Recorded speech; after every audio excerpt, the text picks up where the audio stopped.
Alright, my friends, I just walked one block away from Jacques' house. We are at Ursulines and Charters over there. We have the streets.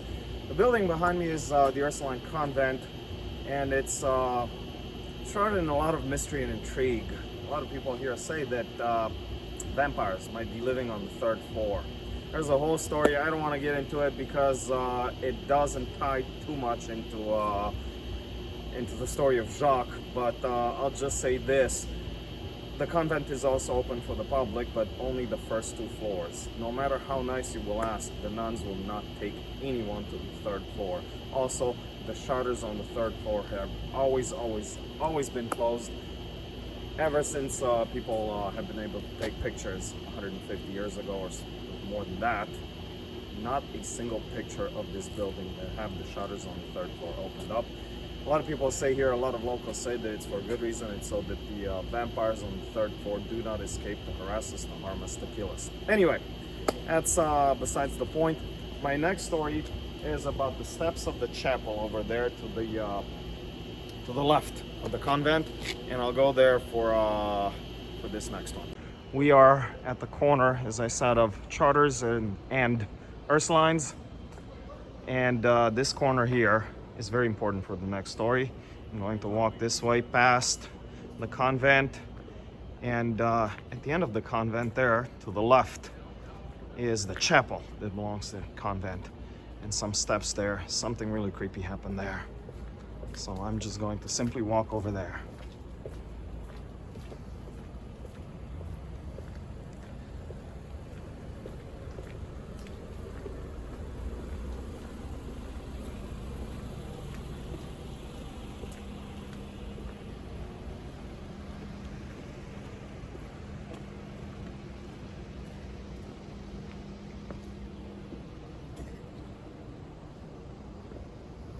Have the chapel here. Creepy building with some Latin inscriptions that don't make too much sense.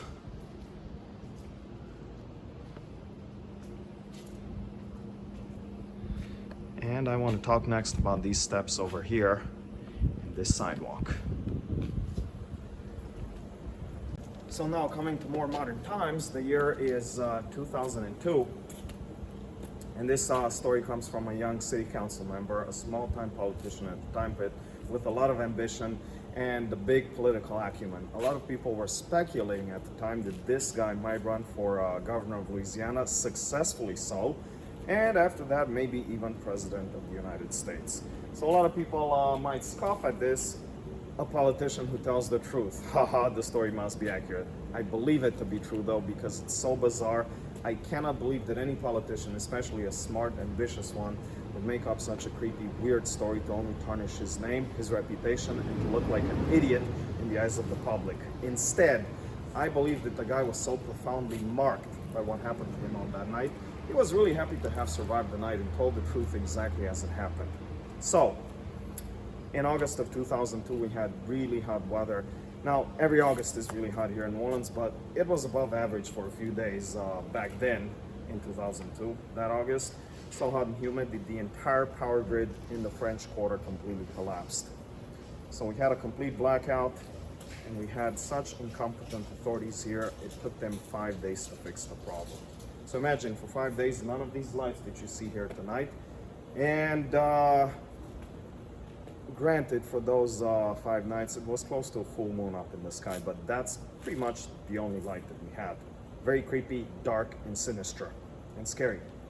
Anyway, so this young politician was walking back home. Back in those days, he used to live in the last house on the row at the corner, at the end of the block, this way. He was walking this way. It was a little past midnight, and when he made it to the end of the block there, or rather to the beginning of this block, we should say, since he was walking this way, he kind of bumped into this other guy who apparently had been standing there at the corner for a while. So very quickly, our local young politician saw, with the help of that moonlight, a few weird things about this other guy. He saw that the other guy was dressed very, very warmly this August night. 3 V-neck sweaters on top of each other, a vest kind of like mine on top of everything else, and a thick, heavy long black cloak reaching all the way to his ankles. Clothing more appropriate for Alaska in the middle of winter, not New Orleans on this hot, muggy, steamy, disgusting, miserable night. Our local guy was wearing shorts and a t-shirt that night and was completely drenched in his own sweat. The other guy, the creep, in spite of all the heavy clothing, absolutely fine. Not a bead of sweat on his face or anywhere else. And breathing absolutely normally. So, the creep looks intensely into our guy's eyes and asks him a very simple question, but he said it in a thick, thick French accent. Not only that, he said it kind of hovering a little bit over our guy, and he said it in a weird, theatrical, you could say clownish mannerism. He goes, "Sir, good sir, I am so sorry to bother you, but by any chance, might you have a cigar or a cigarette that I could borrow from you?" To which our local guy answered very simply and truthfully, "Sorry, buddy, I don't smoke. Can't help you, man." To which the creep replied even more theatrically, clownishly. He replied, "Oh, sir, not a problem. I just wanted to say thank you so much for having stopped and talked. I am so flattered. Thank you from the bottom of my heart, because you see, I have not had a chance to talk to anyone in 80 years by now. Also, it's a really, really, really nice night for Jack, don't you think?" "Yeah, buddy," says local guy, all of a sudden starting to take a few steps back in fear because of this illogical statement, but also because of the creepiness, the clownishness with which everything was presented. So our guy told him, "Jack, sir, whatever your name is, whatever you need with your 80 years and your cigars and your cigarettes, I cannot help you, sir. Thank you. Have a good night. Enjoy yourself. Good night." Our guy started walking this way. He didn't want to be in a panic, or he didn't want to look in a panic, rather. But he was walking quite fast. He didn't want to just run yet.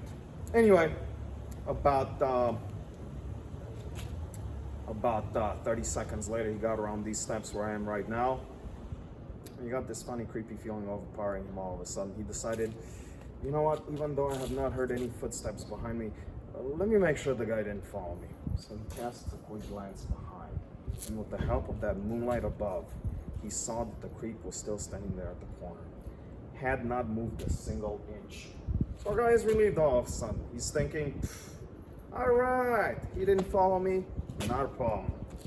Mr. Creep, maybe a drunk or a crackhead. We have plenty of them here in New Orleans. He didn't follow me, I'm fine. Our guy continued walking towards his house.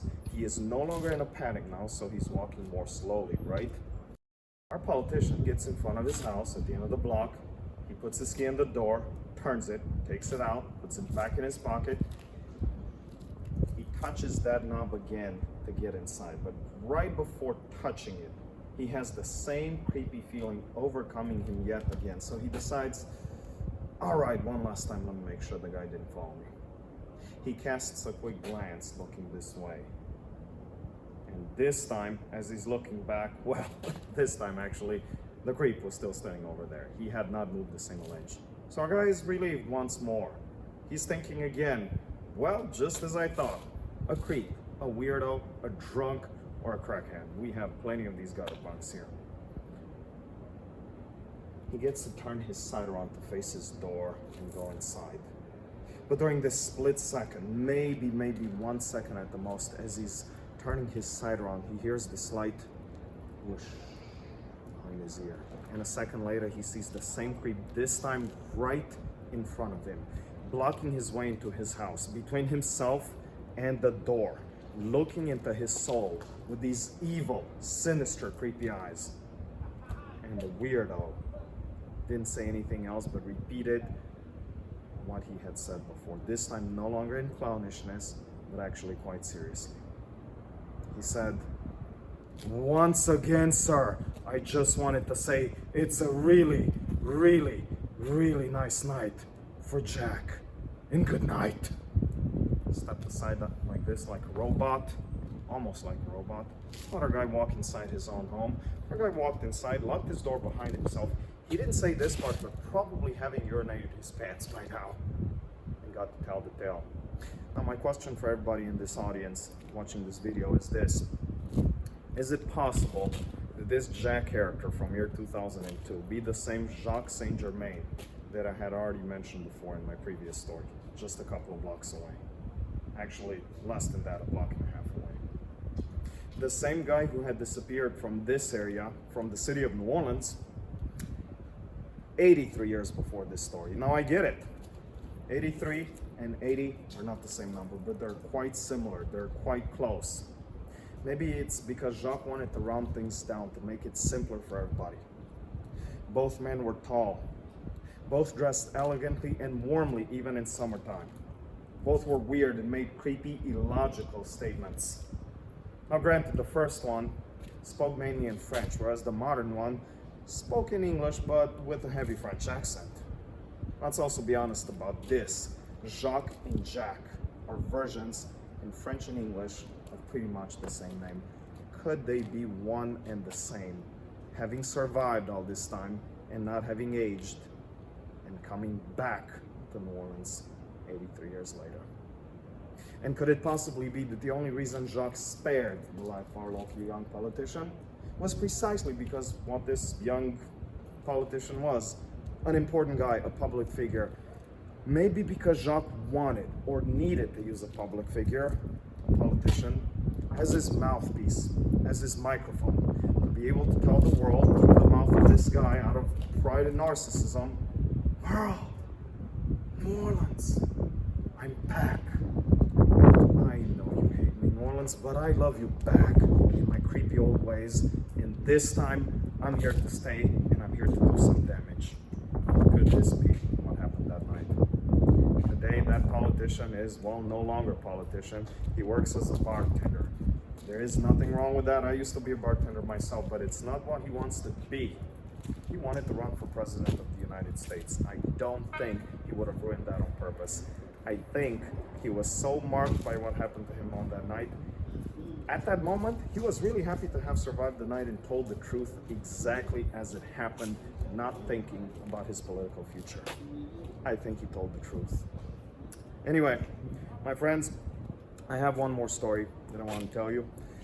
And it's kind of an emotional story. It's a personal one. It's a story that happened to me in year 2011. Forgot when I moved here to New Orleans about 10 years ago. And it happened on the other side of Jacques' house. So we are a block and a half from Jacques' house. It happened one block further that way. So come follow me.